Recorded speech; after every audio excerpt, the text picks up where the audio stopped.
De la peinture murale à la peinture à l'huile, l'histoire des arts a largement évolué et connu de nombreux bouleversements, avec des mouvements et courants artistiques comme le classicisme, le romantisme, le symbolisme, la peinture flamande, le pop art ou autre. La peinture française et internationale n'a cessé de se transformer et voir passer de grands chefs-d'œuvre comme le Radeau de la Méduse, Guernica ou encore la Joconde. Bonjour dans notre chaîne Trait de Génie et aujourd'hui on va vous présenter le top 10 des tableaux les plus célèbres de l'histoire de la peinture. Persistance de la mémoire de Salvador Dalí. En 1931, Salvador Dalí signe son plus grand chef-d'œuvre, La persistance de la mémoire. Véritable touche-à-tout, il est sans nul l'un des artistes les plus polyvalents et prolifiques du XXe siècle. Figure majeure du surréalisme, aux côtés de Miro et d'André Breton, il plonge le spectateur dans un monde onirique, propice à la réflexion. L'huile sur toile représente la plage de Portligat, sur laquelle des montres semblent fondre au soleil. Dalí semble ici partager l'idée du temps qui passe et son angoisse devant cette réalité. L'œuvre est plus connue du grand public sous le nom des montres molles. L'artiste serait inspiré de camembert fondu lors d'un repas pour admirer l'heure. Il est nécessaire de se rendre au musée d'art moderne à New York pour le contempler. Les Demoiselles d'Avignon de Pablo Picasso. Premièrement intitulé Le bordel d'Avignon, ce tableau de Pablo Picasso marque le début de la déconstruction et l'arrivée du cubisme. Peint en 1907, Les Demoiselles d'Avignon est le résultat d'une expérimentation menée par Picasso et par son ami Georges Braque. À l'époque, Picasso reçoit une lettre de Cézanne, faisant référence à l'aspect du monde fait de ronds et de carrés. L'artiste décide alors d'utiliser ces termes pour représenter le monde selon les formes géométriques. Il fait ainsi de nombreuses esquisses avant d'arriver au résultat tel qu'on le connaît. Les personnages du tableau paraissent alors déformés et géométriques, un tableau qui crée encore une fois un véritable scandale dans le milieu de l'art et introduit le début de l'art contemporain du XXe siècle. Le cri d'Edvard Munch. Le cri, peint en 1893, est l'œuvre majeure du peintre norvégien Edvard Munch. Figure de la peinture expressionniste et de l'art moderne, il s'inscrit dans la même lignée que des artistes comme Van Gogh ou Gauguin. L'œuvre Le cri représente une forme humaine regardant le spectateur d'un air horrifié. L'arrière-plan n'est pas très net, mais on peut observer la rambarde d'un pont dans des couleurs orangées et bleues. On distingue également d'autres silhouettes. Cette œuvre de Munch inspire la peur et l'angoisse. Munch est souvent décrit comme un artiste torturé. De nombreux drames ont façonné sa vie, comme la mort prématurée de sa sœur aînée ou de sa mère. Des troubles mentaux sont aussi détectés au sein de sa famille. L'œuvre est connue dans le monde entier et a été détournée de nombreuses fois, rendant le tableau très populaire. On peut notamment imaginer que l'œuvre a été inspirée du masque du film Scream. La grande vague de Kanagawa de Hokusai. Cette œuvre du peintre japonais Hokusai a très largement inspiré les peintres impressionnistes de l'époque. Réalisée en 1830 ou en 1831 durant l'époque d'Edo, l'œuvre est une estampe japonaise plus connue sous le nom de la vague. Elle fait partie d'une grande série de l'artiste intitulée 36 vues du Mont Fuji, connue pour l'utilisation du bleu de Prusse. L'œuvre est notamment célèbre à l'époque grâce au mélange des caractéristiques de l'estampe japonaise traditionnelle accompagnée des traits de perspective plutôt occidentaux. Largement appréciée au Japon comme en Europe, la vague est une œuvre majeure de l'histoire de l'art international.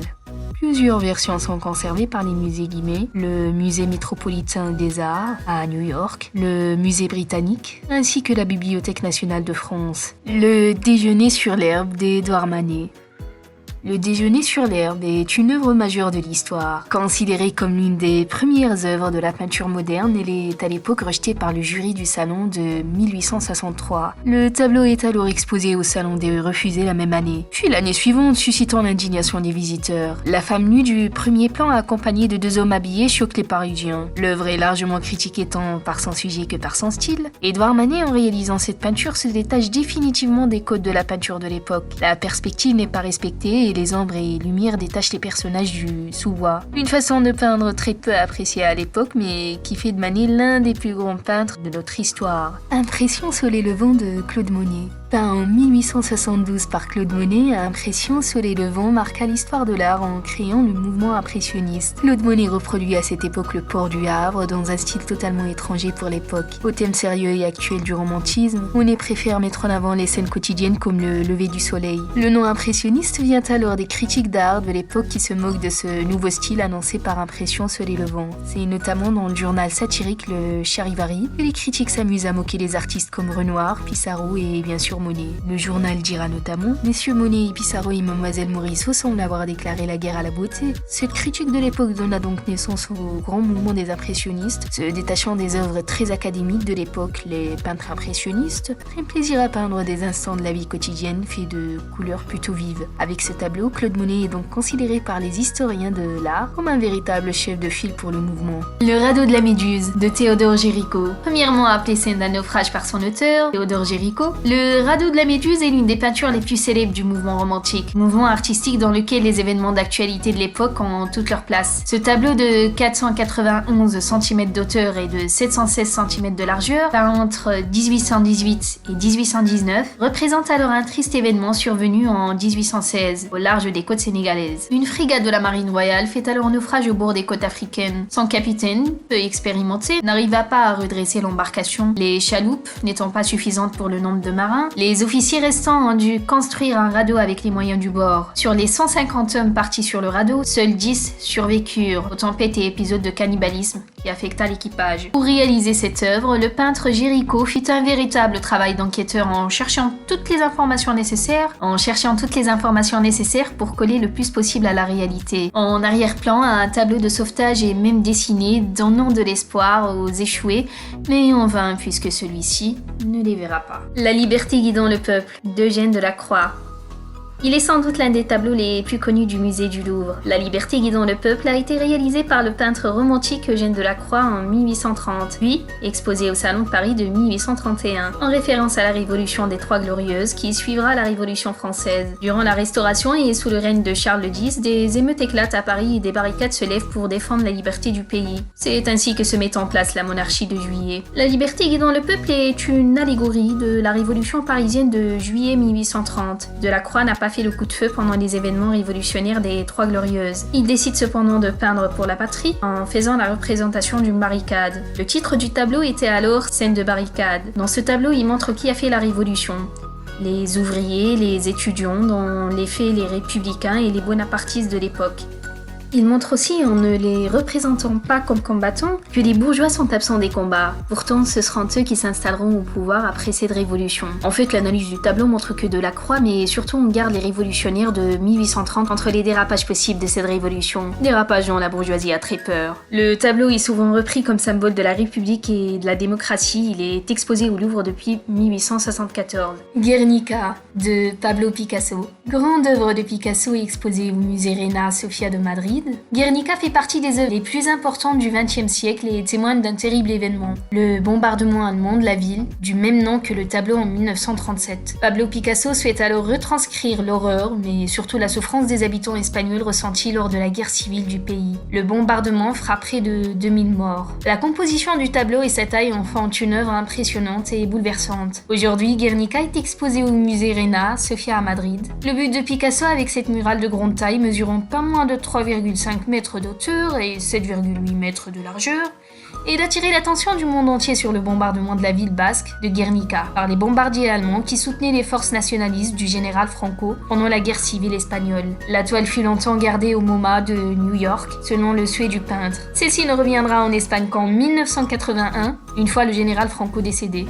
Lorsqu'on lui demande la signification de la peinture Guernica, Picasso dit « La peinture n'est pas destinée à décorer les appartements. C'est une arme offensive et défensive contre l'ennemi. Ce taureau est un taureau et ce cheval est un cheval. Si vous attribuez une interprétation à certains éléments de mes peintures, il se peut que cela soit tout à fait juste. Mais je ne souhaite pas livrer cette interprétation.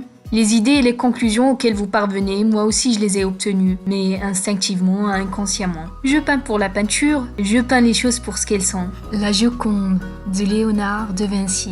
Qui ne connaît pas la fameuse Joconde ? Sans même l'avoir observée au musée du Louvre, il est impossible de ne pas connaître cette œuvre reproduite dans tous les manuels scolaires. Chaque jour, entre 15 000 et 20 000 personnes viennent visiter la Joconde au musée du Louvre. Il s'agit de l'œuvre la plus connue dans le monde. Peinte par Léonard de Vinci au début du XVe siècle, l'œuvre représente le portrait d'une femme qui serait l'épouse de Francesco del Giocondo, une Florentine prénommée Lisa, Gherardini. L'histoire raconte que Léonard de Vinci, appelé par le roi François Ier en France, l'aurait embarqué dans ses valises pour venir s'installer au château du Clos-Lucé à Amboise, fait de l'une des résidences du roi. La peinture à l'huile fut ensuite exposée au château de Versailles et est aujourd'hui exposée au Louvre et extrêmement protégée pour éviter que les visiteurs ne l'abîment. Sa célébrité est notamment due au fait que l'œuvre ait été volée en 1911 par un Italien souhaitant renvoyer l'œuvre dans son pays d'origine. De plus, la composition du tableau attire particulièrement les amateurs d'art.